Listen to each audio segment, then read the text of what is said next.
Ladies and gentlemen, hey, hi, how you doing? Welcome back to the channel. Thank you so much for stopping by. This is a very big week coming up here in the world of Call of Duty. Season 4 is dropping, and with it, we got a lot of new content, including obviously the brand new Fortune's Keep map. But before we get to that, we have today, where we actually ended up getting a surprise update alongside some other previews for Season 4 as well. As we go through everything, if you enjoy the video at any point, let me know by dropping a like on it. And if you're new here or if you have not already subscribed, every day I got you covered with all things going on in COD. So feel free to hit that sub button and turn on those post notifications. And also, you might notice I'm wearing the brand new Terra frames from Gamer Advantage, the aviator style.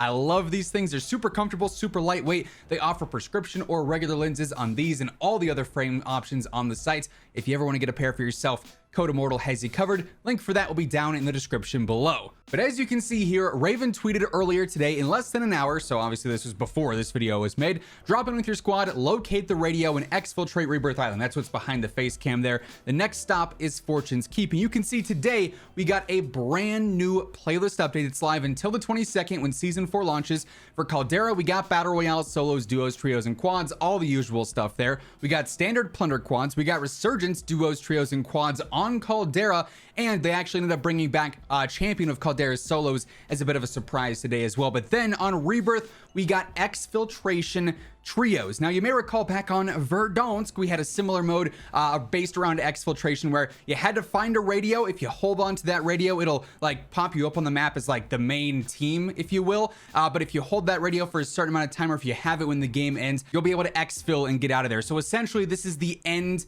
LTM for Rebirth, although it's not really the end, it's just a temporary removal, I guess, of the map, the temporary end to Rebirth Island, because in a follow-up tweet, Raven actually previewed some very interesting things for Season 4. So if we go ahead and we look at this tweet in particular, they say there's plenty of gold in your future, why not get a glimpse? Season 4 of Warzone goes live at 9 a.m. Pacific on the 22nd, and here we can see our actual playlist updates for the basic first half of Season 4 actually. And obviously starting on the 22nd, we're gonna have BR solos, duos, trios, and quads. Golden Plunder is going to be debuting, which is basically just plunder but more chaotic with more money, with a larger like end game goal to win the game.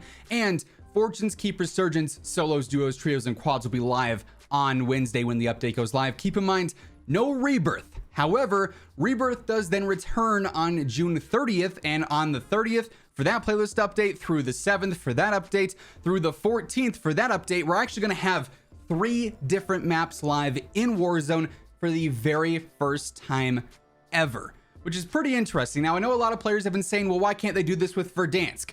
We got to keep in mind, they've already stated in the past that if Caldera and Verdansk were on the same build on the game at the same time, it would not fit on a base PlayStation because the two maps are so large. The reason they're able to do this is because Fortune's Keep and Rebirth are so small, they take up such a smaller part on your actual hard drive on the storage, that they're able to keep them on and actually have the install size relatively acceptable. With Verdansk, it would be a lot more complicated. I've seen a lot of questions about that. That's the answer that they've given. But yeah, starting on the 30th, Rebirth will be back. And they did say that at mid-season we were going to see like Rebirth of the Dead. I assume that's probably going to happen after the 21st. We'll talk more about this specific update in a moment, but I don't think it's going to be a different version of Rebirth when it initially returns here on the 30th, but it will be back alongside Fortune's Keep. And if you want to play Caldera, that'll obviously be there as well. But what's really interesting is July 21st. If I go ahead and actually hide my face cam here, you'll see that we have BR stuff for Caldera. We have Fortune's Keep with an asterisk and Rebirth Island with an asterisk, because starting on the 21st, Fortune's Keep and Rebirth will actually rotate every single day for that week, for that end week of the first half of Season 4 at 10 a.m. Pacific. So we'll essentially be getting a playlist update every single day, swapping between Fortune's Keep and Rebirth, which is pretty interesting because we really have never seen that in Warzone before, up until obviously July 21st when that initially kicks off. Whereas these previous weeks, these earlier weeks in the season, is going to be all 3 maps live at the same time, no rotations. Now, like I said, we do have some other reveals today, mainly just expanding on more of the information that we learned last week. This first one here, just going over our operators for the season. I'm not gonna lie, the only reason I really wanted to focus on this is because the title, Mercenaries of Fortune, brings Task Force Immortal to Vanguard and Warzone. Now, I'm not saying I have my very own task force in game now, but I kind of have my very own task force in game now, and I feel like that's somewhat important to acknowledge.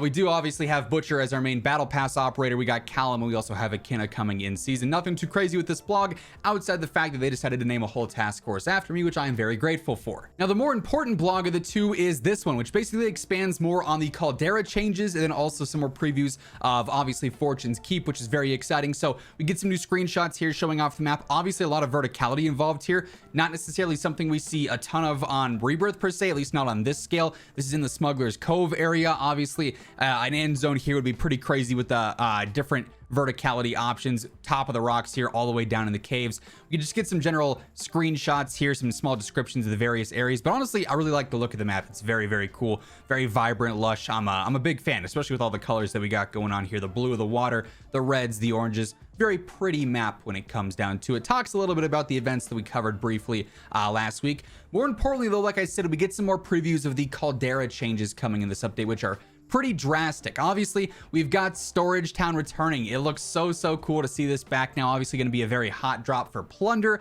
especially in Clash during the 3rd week when we have that coming in the playlist. It'll be very fun and obviously a very hot drop as well, so we get various screenshots of what's going on there with Storage Town. Armored SUV is going to be an in-season option there that basically just is more protective than the regular SUV. Also has a speed boost coming as well, which will be pretty interesting. Then we see some of these specific updates to the Caldera POIs here. So we can see the camps here. They've been expanded upon a little bit. We can see new towers up here as well with the gondolas going up to the peak area. There's been some updates there. So it's these micro POIs basically, and you can obviously see all the forestry, kind of all the flora here with the bushes and whatnot is toned down a lot. The lines of sight are a lot more clear outside of the trees. There's not going to be as many bushes and whatnot. We also have different changes to downtown, or capital as it's obviously called, where the buildings you can actually get across now with these various little boardwalks, which I think is really cool. Definitely going to help out the maneuvering through capital here, which previously was kind of a pain. You'd have to go and run down this building, cross the street, which is always dangerous, try and climb a ladder to get onto the roof. Very cool stuff there. The bones are no longer in dig site. They've been excavated. They've been, removed there. So it'll just be the regular dig site area now, a little bit less cover. The ship has actually made its way into the arsenal area, which is kind of funny because if you've been in this specific spot recently, you might have noticed there was this whole invisible barrier wall thing that you could actually walk on. I assume it's because the textures of the ship were already loaded in. So obviously the ship just wasn't there yet. So we got that in there now. Peak's got some slight changes, new staircases and slight alterations to Peak Summit to make it easier to maneuver around the area. Some more cover here with some trucks and whatnot. So we got various things happening basically all over the map. You can see the grass in the bushes and everything here not nearly as plentiful as they were before, which obviously is going to change things up quite a bit. We have more huts here down by this little campsite. This is on the south side of Peak. Previously there was a redeploy balloon right here, I believe, because the tunnel's going right here. So I mean, they are not huge game-changing map updates, but it's a lot of fine tunes to little areas like this that do see a lot of action that are going to change up how gunfights work. You can see the rivers have dried up across the map. All of the docks area here, there's a lot of water that was previously here, not so much anymore. Fields area looking a little bit different. The redeploy balloon's now positioned a little bit differently. It was over here before, so very minor changes to the micro POIs, but they will have larger impacts on general gameplay, it seems. So some very interesting things when it comes to the map changes and previews there. Of course, we've got full-on patch notes coming with the update on Wednesday. I'm going to be covering them here as soon as they drop. I'll have the video up ASAP going over the new battle pass as well. So lots of info, lots of changes to come in the next few days. We'll be on top of it all here. So make sure you're subscribed with those noties turned on. And if you enjoyed the video, let me know by dropping a like on it. It would be seriously appreciated. But all that being said, that's going to wrap things up for this one. And until next time, take it easy. Have an awesome rest of your day. I'll catch you guys later. Peace out.